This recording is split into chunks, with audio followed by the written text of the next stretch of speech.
ওই যে বক্তব্যগুলো মনে আছে যে ইসলামের বিরুদ্ধে গেলে প্রধানমন্ত্রী মানি না,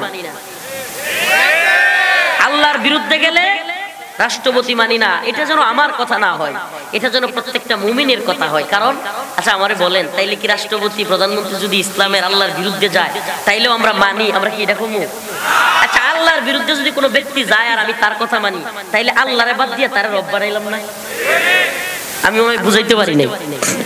যদি কোনো ব্যক্তি সে যত বড় ক্ষমতাসীন হোক, সে আল্লাহর বিরুদ্ধে কথা বলছে, আমি যদি আল্লাহটা বাদ দিয়ে তারটাই মানি, তাইলে রব কারে মানলাম? তারে মানলাম, আল্লাহরে তো মানি নাই। অতএব এই কথা প্রত্যেকটা মুমিনের হওয়া চাই যে আমি আল্লাহকেই মানি।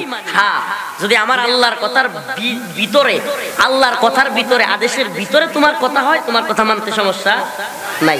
সবকিছু আমরা মানি, কিন্তু রাসূলকে আঘাত করা এটা মানতে পারি? এটা দ্বীনের অংশ। রাসূল সাল্লাল্লাহু আলাইহি ওয়াসাল্লাম বলেছেন, মান সাব্বা নাবিয়ান ফাকতুলু, যে রাসূলকে গালি দেয় তার শাস্তি একটাই, ওয়াজিবুল কতল। মান সাব্বা নাবিয়ান ফাকতুলু।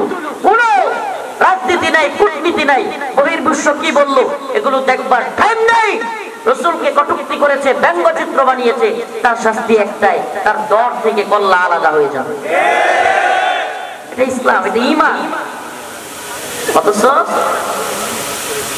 নির্লজ্জ নেত্রীর নির্লজ্জ কর্মীরা, ম্যাক্রোর মতো বদমাশ, গোটা পৃথিবীর সবচাইতে বর্তমান পৃথিবীতে অন্যতম কুখ্যাত সাতেম এমানুয়েল ম্যাক্রো, যে কিনা আমার আপনার পয়গম্বর সরদারে দো আলমের পেটের ছবি বিকৃত করিয়া তার ফ্রান্সের বড় বড় শহরগুলোর দেয়ালের মধ্যে বড় বড় আপনার প্রজেক্টর টানাইয়া রাসূল সাল্লাল্লাহু আলাইহি ওয়াসাল্লামের পেটকে বিকৃত করেছে। আর এই মহিলা, আল্লাহ পাক যে জালিম থেকে আমাদেরকে কিছুদিন আগে রক্ষা করলেন, এই মহিলা সেই ম্যাক্রোর গালে পর্যন্ত চুমু দিয়েছে। এটা কি সত্য না মিথ্যা? সেই এমানুয়েল ম্যাক্রোকে লাল গালিচা সংবর্ধনা দিয়ে বাংলাদেশে এনেছে। ম্যাক্রোর মতো এমন কুখ্যাত সাতেমকে গালে চুমু দিতে দিয়েছে। নাউজুবিল্লাহ। এগুলো দেখে অনেক মা বোনেরা আমাদের মনে করে, আরে প্রধানমন্ত্রী পর্দা করে না, বিরোধী দলীয় নেত্রী হেও পর্দা করে না, তাইলে মনে হয় পর্দাটা এত বেশি জরুরি না। শেখ হাসিনা পর্দা করে না, কিংবা বেগম খালেদা জিয়া পর্দা করে না, এই জন্য আল্লাহর বিধান পর্দা কি মাফ হয়ে গেছে? দিন বুঝতে হবে। মৌলবী ইসলামেরা মৌলবী লইতো না, সুযোগ বুঝা যুগ বুঝা খুব, যে দল যখন আয়ে খালি সাতটা ওই দিক থেকে, বৃষ্টিদের দিক থেকে, এগুলো হলো দরবারি মৌলবী। আমরা দরবারি মৌলবী না, দরবারি মোল্লা হইলে চলতো না। ক্ষুদ্র ঋণ শোধ, এটা আগেও হারাম ছিল, এখনো হারাম। যেই করুক সেই হারাম। হারাম কাজে যেই জড়িত, দিন বিরোধী কাজে যেই জড়িত, আমাদেরকে কথা বললে অবশ্যই স্পষ্ট কথা বলতে হবে। এই যে এমানুয়েল ম্যাক্রো যে কাজটা করছে, আমারে বলেন রাসূলের পেট বিকৃতি করে। আরে কোন রাসূল? মায়া কি লাগে না?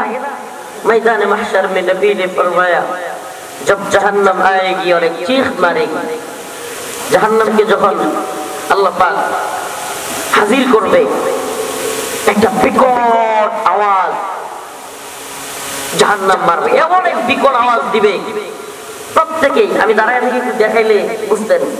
দাঁড়ানো অবস্থা থেকে হুট করে মানুষ সব সমস্ত মানুষ একসাথে পড়ে যাবে, ধাপ করে পড়ে গিয়া হাঁটু গাইরা দিবে। হাঁটু গাইরা দিয়ে উপরের দিকে তাকায় বলতে থাকবে, ইয়া রব নফসি নফসি, ইয়া আল্লাহ মেরি জান মেরি জান, আল্লাহ আমারে বাঁচাও আমারে বাঁচাও, ইয়া আল্লাহ আমারে বাঁচাও। মা তার সন্তানকে বলে যাবে, সন্তান মাকে বলে যাবে, বাবা ছেলেকে বলে যাবে, ছেলে বাবাকে বলে যাবে, স্বামী স্ত্রীকে বলে যাবে, স্ত্রী স্বামীকে বলে যাবে, ভাই ভাইকে বলে যাবে, বোন ভাইকে বলে যাবে। কেউ কারো কথা মনে থাকবে না। জাহান্নামের এক চিৎকারের ভয়ে একেবারে হাঁটুটা নিচে গাইরা দিয়া চিল্লায়া বলতে থাকবে, ইয়া রব নফসি নফসি। শুধু সাধারণ মানুষ না, সাধারণ মানুষ নফসি নফসি বলবে তা নয়। ওলি আউলিয়া গাউস কুতুব পীর মাশায়েখ বক্তা মুফতি শেখুল হাদিস সব একত্রে বলতে থাকবে, ইয়া রব নফসি নফসি, আল্লাহ মেরি জান, আল্লাহ আমারে বাঁচাও, আমারে বাঁচাও। বাপের দরকার নাই, মার দরকার নাই, সন্তানের দরকার নাই, সবাই সবাইকে বলে যাবে আল্লাহ আমারে বাঁচাও, আমারে বাঁচাও বলতে থাকবে। শুধুমাত্র ওলি গাউস কুতুব না, তাবেঈ, সাহাবী, নবী নবী নবী আলাইহিস সালাম পর্যন্ত, আদম আলাইহিস সালাম নফসি নফসি, নূহ আলাইহিস সালাম নফসি নফসি, ইব্রাহিম আলাইহিস সালাম নফসি নফসি, আল্লাহ আমারে বাঁচাও, আমারে বাঁচাও।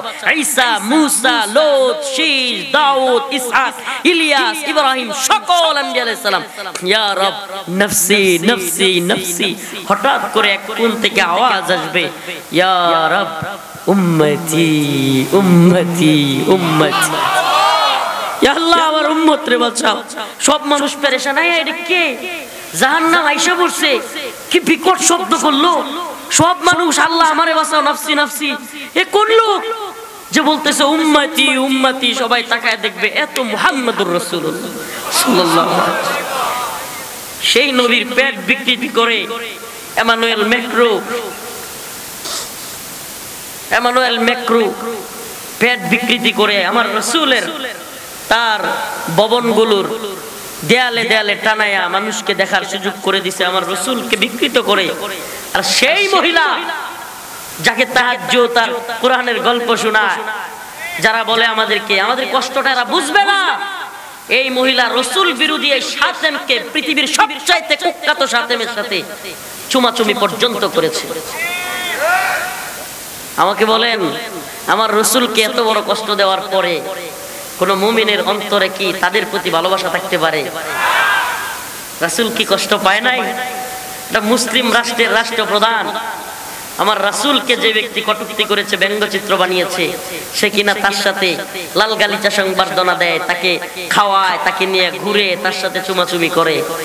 এই কাজগুলো আমি বিশ্বাস করেন কারাগারে থাকতে যে দুইটা কাজে সবচাইতে বেশি কষ্ট পাইছি, আমরা বাইরে থাকলে মেট্রোরে এইভাবে আনতো, আবার সংবর্ধনা দিত, হয় মারা যাইতাম নাইলে মেট্রোরে আনতে পারতো না। বাইচা থাকতাম আর মেট্রোরে এইভাবে আনতো, অসম্ভব। যে কষ্ট অন্তরে ওই দিন পাইছি, পত্রিকা তো পড়তাম, দেখতাম, হায় রে নির্লজ্জ নেত্রী। এখনো এদের প্রতি মানে মানুষ বলবে হুজুর আপনারা প্রোগ্রামগুলোতে রাজনৈতিক কথা বলেন। ভাই এটা রাজনৈতিক কথা না রে ভাই। একটা দেশের রাষ্ট্রপ্রধান এমন ভাবে রাসূল সাল্লাল্লাহু আলাইহি সাল্লামকে কটূক্তিকারী ব্যঙ্গকারীকে এইভাবে রাজকীয় সংবর্ধনা দিবে, তার সাথে এরকম মেলামেশা করবে, এটা একটা জাতির জন্য, মুসলিমদের জন্য লজ্জা। এই লজ্জাটা যারা বুঝে না এদের ইমানি সমস্যা আছে। এই লজ্জাটা না বুঝলে ইমানি সমস্যা আছে। তো যে কথা বলতেছিলাম ভাই, আল্লাহ রাসূল সাল্লাল্লাহু আলাইহি সাল্লাম সাধারণ ক্ষমা ঘোষণা করলেন, কিন্তু সবাইকে না, কিছু ব্যক্তিকে বাদ দিয়ে দিলেন।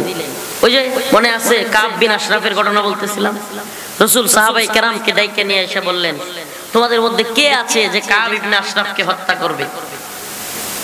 মুহাম্মদ বিন মাসলামা দাঁড়ায় গেলেন, দাঁড়ায় বললেন, ইয়া রাসূলুল্লাহ তুহিব্বু আন তাকতুলাহু, আপনি কি পছন্দ করেন আমি তাকে হত্যা করে ফেলবো? রাসূল বলেন, হ্যাঁ না অবশ্যই। সুবহানাল্লাহ, একজনকে হত্যা করবে রাসূল কি খুশি। কেন?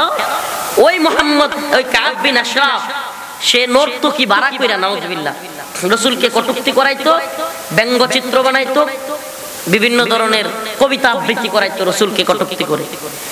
রাসূল সাল্লাল্লাহু আলাইহি সাল্লাম মুহাম্মদ বিন মাসলামাকে বললেন তাকে হত্যা করার জন্য। মুহাম্মদ বিন মাসলামা বললেন, ইয়া রাসূলুল্লাহ আমার একটু অনুমতি দেন, আমি ওর সাথে একটু গাল গল্প করবো। গাল গল্প বুঝেন না, মানে ওর সাথে একটু খাতির লাগাবো আর কি, হাসামিসা কইয়া। এতে করে বোঝা যায় ইসলামের জন্য রাজনৈতিক কৌশল হিসেবে মাঝে মাঝে আশ্রয় নেওয়া যায়, কৌশল অবলম্বন করা যায়। কাব বিন আশরাফের কাছে গিয়া মুহাম্মদ বিন মাসলামা কয়, আরে আর বলিও না, আমরা আছি বিপদে। কাব বিন আশরাফ কি হইছে? আরে মুহাম্মদ যেই পরিমাণে যাকাত আর এটা আমাদের উপরে জারি করছে, আমরা বিপদেই পড়ে গেছি। হ্যাঁ, কাব বিন আশরাফ খুব খুশি। আগে কইছিলাম না তোমরা যে বিপদে পড়বা, এর কথা মাইন না, মানে যে খাতিরটা লাগাইছে আর কি। তো এখন কাব বিন আশরাফের কাছে মুহাম্মদ বিন মাসলামা বলল, তো আমরা তো বিপদে পড়েই গেছি গা, তুমি আমাদেরকে কিছু হেল্প করো, সহযোগিতা করো, আমাদেরকে কিছু খাদ্য সামগ্রী দাও, আমাদের ঘরে এখন খাবার নাই। আমি খাদ্য সামগ্রী দিতে পারি। কাব বিন আশরাফ মোটা তাজা বিশাল দেহের অধিকারী ছিলেন। কাব বিন আশরাফ বিশাল দেহের মোটা তাজা একেবারে মক্কার তৎকালীন সময়ে বিশাল বড় সড় একটা লোক ছিলেন, তার মতো কেউ ছিল না। তারে ৫-৭ জনেও ফেলানোর মতো অবস্থা ছিল না, এমন শরীর, দানব। তো কাব বিন আশরাফ কয়, আমি যে তোমারে জিনিস দিমু, আমারে কি দিবা? তোমার বউরে আমার কাছে বন্ধক রাখো। মোহাম্মদ বিন মাসলামা কয়, তোমার যেই শরীর, আমার বউরে তোমার কাছে বন্ধক রাখা যাবে না। মানে খাতির লাগাইতেছে তো, যদি হুট করে বিরোধিতা করে বদমাশ তুই আমার বউরে চাইছস, তাইলে তো আর ওই মূল কাজটা হইব না, একটা টার্গেটটা ভিন্ন। সুবহানাল্লাহ। দেখেন রসুলের সাহাবী কি করে, রসুলের সাহাবী কি করেন। মোহাম্মদ বিন মাসলামা তারে বুদ্ধি দিলেন যে না, আমি এটা রাখতে পারবো না। কথাইলে কি কি দিবা? এটা কিছু তো দিতে হইব। আমি আমার অস্ত্র, আমি আমার এই যে যা আছে ডাল তলোয়ার, এগুলো সব জমা রাখতে পারবো। আচ্ছা ঠিক আছে, সব ডাল তলোয়ার জমা রাখলেন। রাইখা মোহাম্মদ বিন মাসলামা চলে গেলেন, বলে আমি আবারও আসবো জিনিসপত্র নেওয়ার জন্য। আবারও আসছেন, আরো 2-1 জনকে সাথে নিয়ে আসছেন। সাথে নিয়ে আইসা ওদেরকে বইলা দিছেন আগে থেকে সিস্টেমটা কি হবে। মোহাম্মদ বিন মাসলামা ওই 2 জনকে শিখাইয়া দিছেন যে কেমনে কেমনে তারা কাবু করা যাবে। এরা ধরতেই 6-7 জন লাগে, এইটারে সাইজ করা লাগবে। তো রসুল যেহেতু বলছে, রসুলকে জিজ্ঞেস করেছেন মোহাম্মদ বিন মাসলামা, আতুহিব্বু আন তাকতুলাহু, আপনি কি পছন্দ করেন ইয়া রাসূলুল্লাহ আমরা তাকে হত্যা করব? রসুল বলছেন হ্যাঁ। মোহাম্মদ বিন মাসলামা তামান্না মনের ভিতরে যে এরে মারবই আমি। এখন আরো 2 জনরে নিয়ে গেছে। ঘটনাক্রমে কাব বিন আশরাফ সুগন্ধি খুব পছন্দ করতো, তার চুলগুলো ছিল খুব সাইজ, সবসময় সুগন্ধি দিত। তো কাব বিন আশরাফকে মোহাম্মদ বিন মাসলামা বললেন, তোমার চুল থেকে খুব সুন্দর সুঘ্রাণ আসতেছে। পান দেওয়ার যত ধরন আছে তারে সেইটাই। প্রথমে কি করছে, প্রথমে রসুলের একটু হালকা একটু বদনাম টাইপের কথা কইছে, কি আরে আর বইলো না, জাকাত টাকাত দিতে দিতে আমরা শেষ মুহাম্মদের নাউজুবিল্লাহ সাল্লাল্লাহু আলাইহি সাল্লাম। হ্যাঁ খুব খুশি হয়েছে। এখন যখন আবার কইছে আরে তোমার চুল থেকে তো খুব সুঘ্রাণ আসতেছে, হ্যাঁ আরো খুশি হয়েছে। আচ্ছা আমারে কি তোমার চুলের ঘ্রাণ একটু নাক কাছে নিয়া একটু ঘ্রাণ নেওয়ার সুযোগ দিবা? হ্যাঁ অবশ্যই।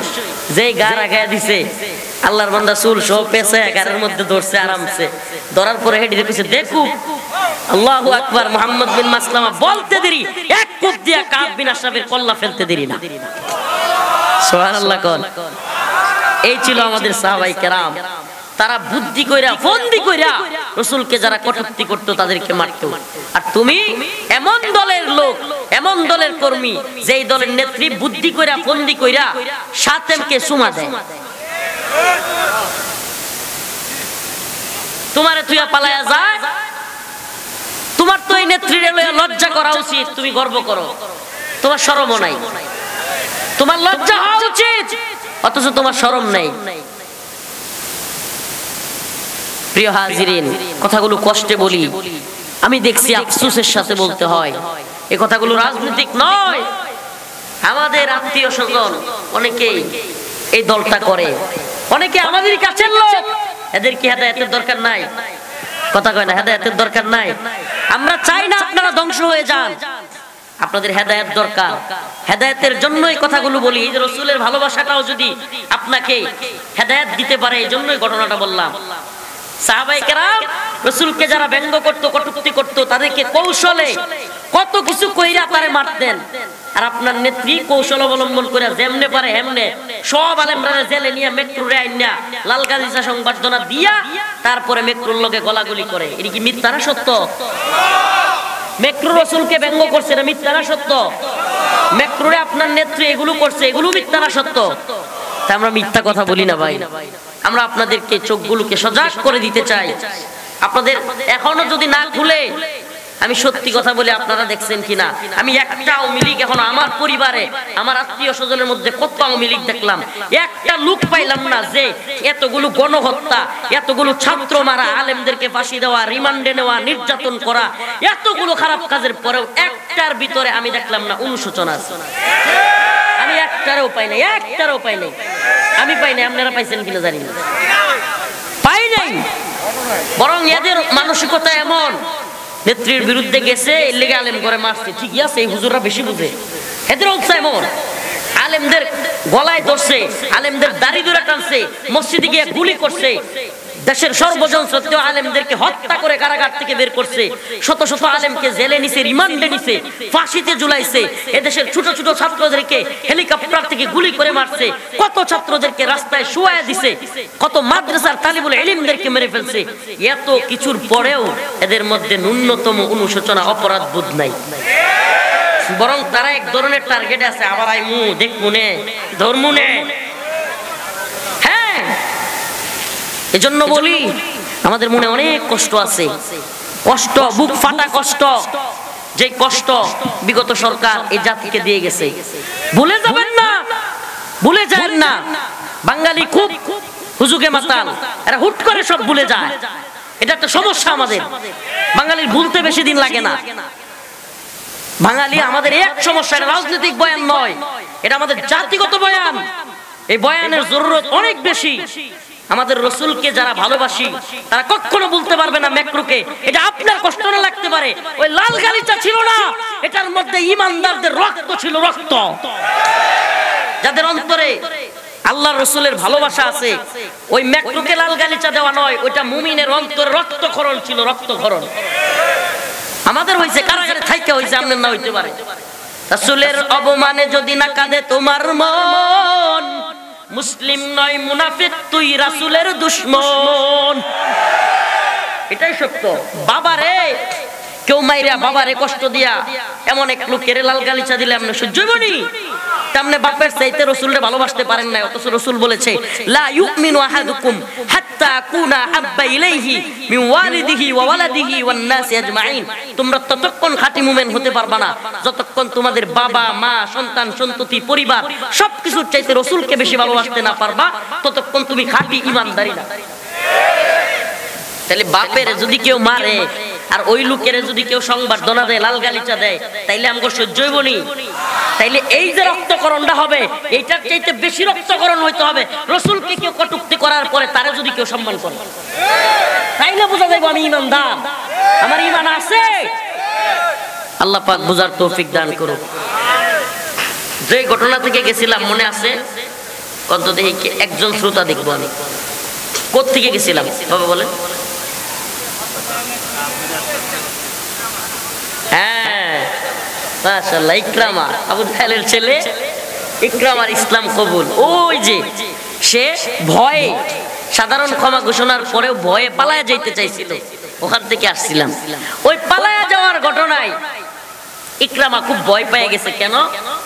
রাসূল সাল্লাল্লাহু আলাইহি সাল্লামের যে সাহাবী মুআয রাদিয়াল্লাহু আনহু হত্যা করেছে তার বাবা আবু জাহেলকে, ওই সাহাবীর হাতে গিয়া কুপ্তি ছিল ইকরামা।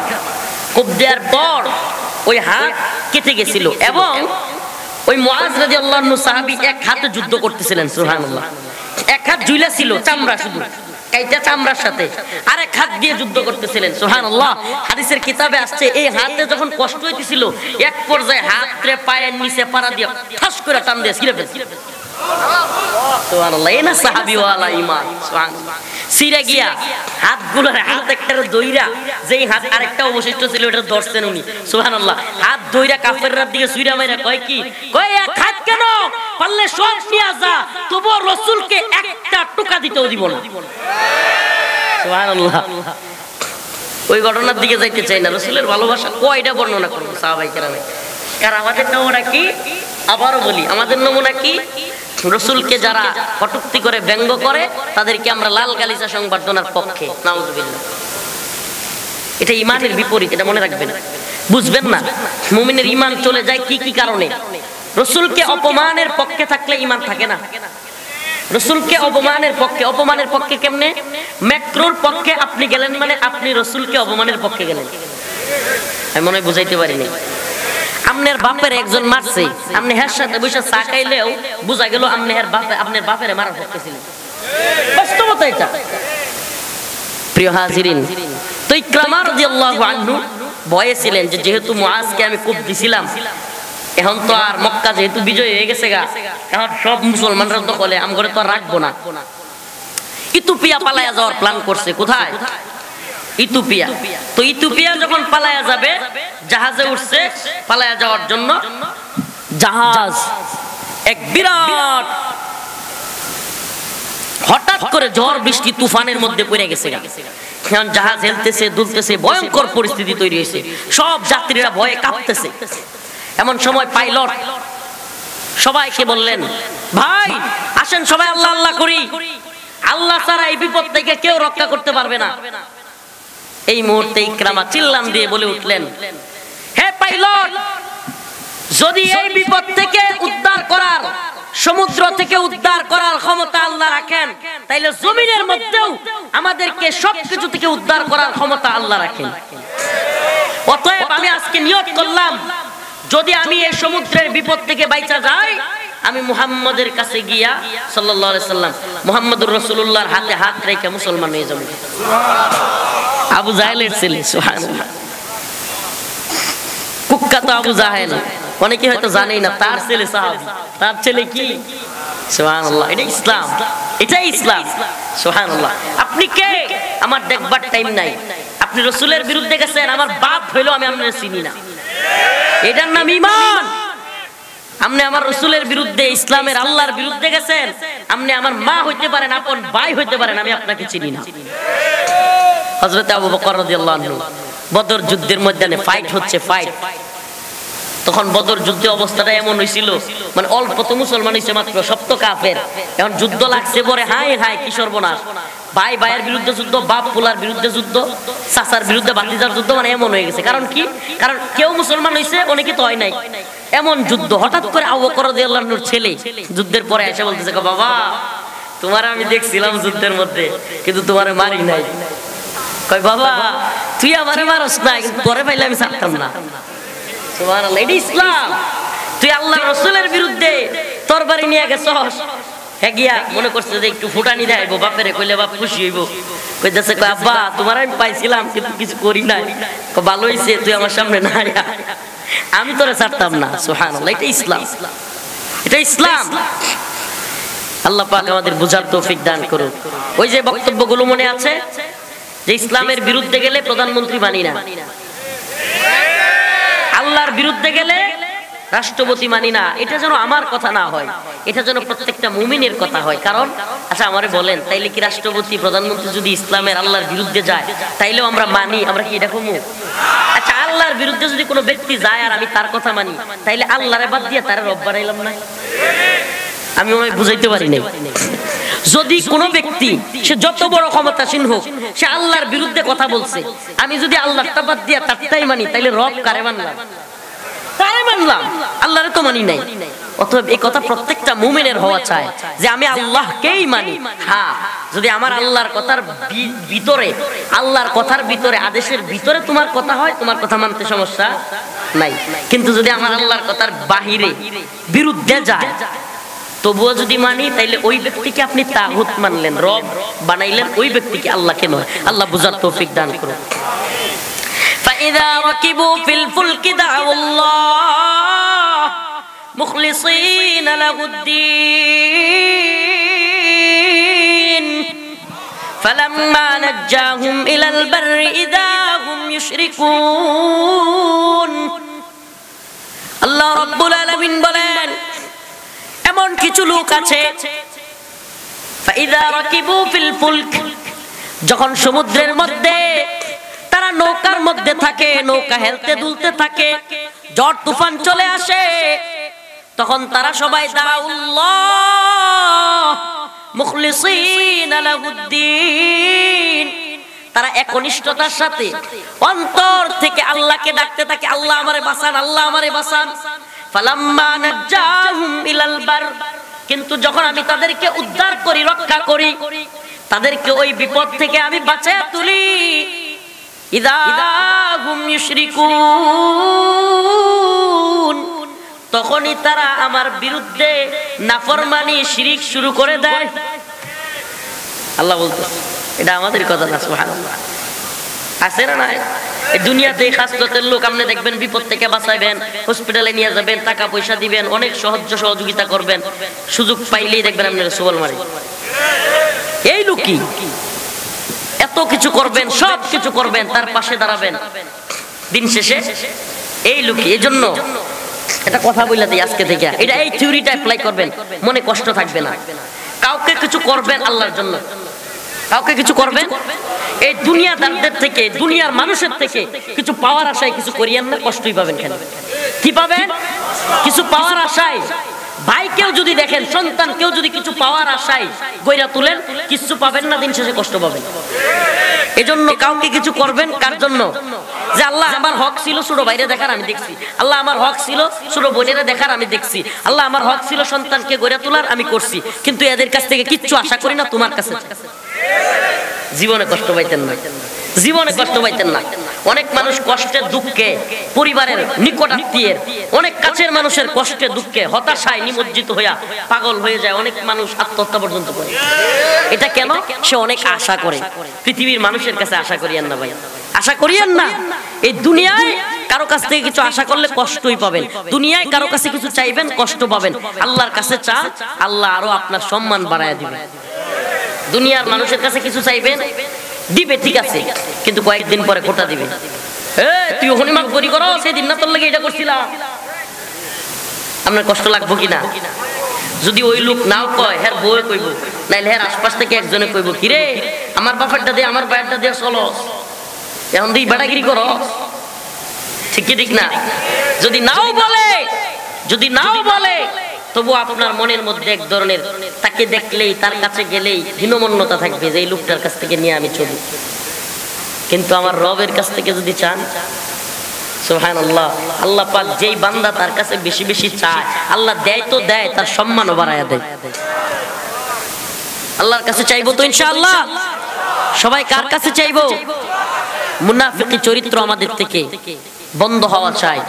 যে ছাত্ররা, যেই ছাত্র সমাজ, যে আলেম সমাজ আন্দোলন করে তোমার উপদেষ্টা বানাইলো, আজকে তোমরা যে আলেমরা 2-3 দিন আগে পিনাকি ভট্টাচার্য নামের একজন সনাতন ধর্মাবলম্বী অত সুন্দর একটা টকশোতে কথা বলছে, একটা কথা শুনলাম, বলতেছে যে আমার কাছে বিভিন্ন দলের, বিএনপি সহ বিভিন্ন দলের লোকেরা ফোন দিত, ফোন দিয়া বলতো যে পিনাকি দা একটু মাদ্রাসার ছাত্রদেরকে, হুজুরদেরকেও বলেন না এই আন্দোলন নামতে। আন্দোলন যখন একেবারে গভীর অবস্থায়, সারা দেশে ইন্টারনেট নাই, কিছুই নাই, তো আমরা মাদ্রাসার ছাত্ররা আলেমরা নামছে না, নামে নাই? যাত্রাবাড়ির আন্দোলন বলেন, কয়েকটা আন্দোলনে এত বড় বড় ভূমিকা কারা রাখছে? এই আলেমরা। বাংলাদেশে হাসিনা রেজিমের সবচাইতে বড় জুলুমের শিকার হলো আলেম ওলামারা, অনেক বেশি কঠিন জুলুমের শিকার। অথচ এখন আমরা উপদেষ্টা হিসেবে পাই মুস্তফা সরওয়ার ফারুকীর মতো মুজিববাদ আর শাহবাগীদের দালাল। কয় না, ডিম পারে হাসে খায় বাগদাসে, ডিম পারে হাসে খায় বাগদাসে। কি আশ্চর্য বিষয়! আজকে শাহবাগী আর শাহবাগীদের পক্ষে স্লোগানদারি, সমকামী এজেন্ডা বাস্তবায়নকারী এরা হয়ে যায় উপদেষ্টা। উলামায়ে কেরামের, মাদ্রাসা ছাত্রদের, ছোট্ট ছোট্ট তালিবুল ইলমদের, শহীদের নজরানা পেশ করে যেই নতুন করে বাংলাদেশে যে অবস্থান তৈরি হলো, প্রকৃত স্বাধীনতা আমি বলতে চাই না। এটা কেমন স্বাধীনতা? স্বাধীনতা হতে পারে না। মুসলমানদের স্বাধীনতা তো আসবে কোরআন সুন্নাহ অনুযায়ী রাষ্ট্র ব্যবস্থা হইলে। এর আগে কোনো শান্তি, মুক্তি, কামিয়াবি, স্বাধীনতা আসবে না। এটা একটা সাইড থেকে গিয়ে আরেক দিকে ঢুকবে আর কি। এই মনে করেন পাকিস্তানের দালালি করছে, 71-এ পাকিস্তানের দালালি শেষ হয়েছে, ভারতের দালালি শুরু, 24-এ ভারত থেকে এখন গেছে পশ্চিমের দিকে। এগুলো এইভাবেই চলবে। তো এগুলো থেকে মুক্তির একমাত্র পথ আমাদের কোরআন সুন্নাহর দিকে যাওয়া। কোন দিকে? কোরআন সুন্নাহর দিকে। যতই দল পরিবর্তন আর নেতার পরিবর্তন হোক, বিশ্বাস করেন এই ভূখণ্ডে শান্তি, মুক্তি, কামিয়াবি আসবে না। একমাত্র কোরআন সুন্নাহর দিকে গেলেই শান্তি, মুক্তি, কামিয়াবি আসতে পারে।